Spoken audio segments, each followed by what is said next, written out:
Hi ladies and gentlemen, thank you for watching my little home video. All my life I've wanted to make a Hollywood production about the 2000 Stripling and the Warriors. But I realized that that's delusions of grandeur, and that would never happen. It'd cost hundreds of millions of dollars. And so I woke up one morning and hey, why don't I just make a little home movie and do the best I can. And I hope you enjoy it. Thank you.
This story begins with a small group of Lamanites who were converted to Christ. In fact, because of their sorrow for their many killings against the Nephites, they refused to ever use their weapons of war again. They found a secluded spot and buried their swords, their scimitars, their axes, spears, knives, and other weapons of destruction. When their fellow Lamanites who were not converted to Christ came against them in battle, these converted Lamanites refused to defend themselves. Instead, they knelt in prayer, petitioning the Lord to be brave during their destruction. The Lamanites began slaughtering them at will, and the scene became so bloody that many of the attackers were sickened by the wanton carnage. Instead, they decided to also throw down their arms, and they joined the converts in prayer. When the battle was over, there were more conversions than deaths. The converted Lamanites who were spared were allowed to go free. Now when the people saw that they were coming against them, they went out to meet them, and prostrated themselves before them to the earth, and began to call on the name of the Lord.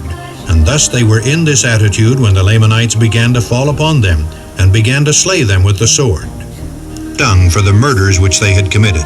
And they came down even as their brethren, relying upon the mercies of those whose arms were lifted to slay them. And it came to pass that the people of God were joined that day by more than the number who had been slain. And those who had been slain were righteous people. Therefore we have no reason to doubt but what they were saved.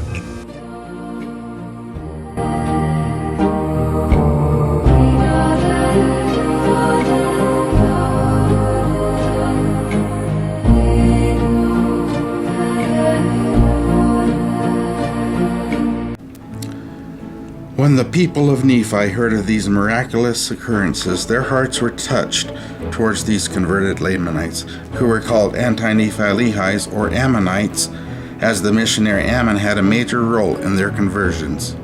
The people of Nephi offered the Ammonites the land of Jershon to live in, and they rejoiced in their new country. For many years they lived in peace and harmony.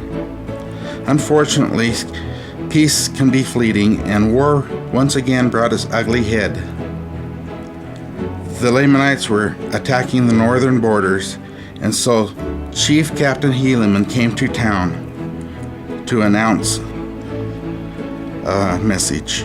Everyone in the immediate vicinity gathered in the town square to hear what he had to say. People of Jershon, behold, I have come to give you a warning.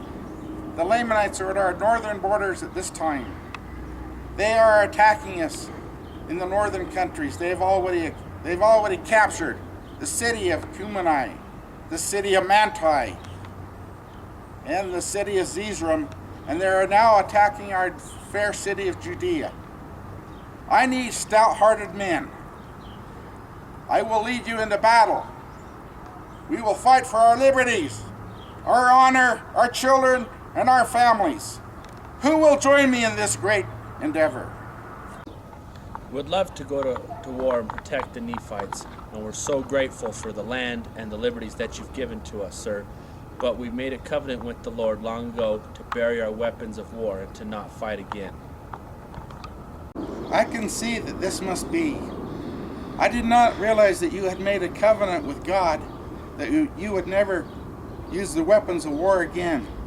Therefore, my brethren and my sisters, I demand that you do not break your covenant. I am sorry that I have come to you today with this petition. Whatever you do, do not break your covenant with God. Speak, young man. I am Turok, son of Zorab. I wish to speak for all those young men whose parents signed their oath with God. Then speak. It is true that our parents covenanted with God that they would never use their weapons of war to kill another human being. But we, their sons, have signed no oath. Let us therefore go forth in the integrity of youth and fulfill our destined duties to help defend our homes, our liberties, our honor, and our families. We would be honored to serve under your command. It is true that we are young and we have never tasted battle, but our mothers taught us that if we have faith, the Lord will be with us and we shall not fail in our righteous endeavors. Well said, young man. I would be proud to lead you into battle with your young warrior friends.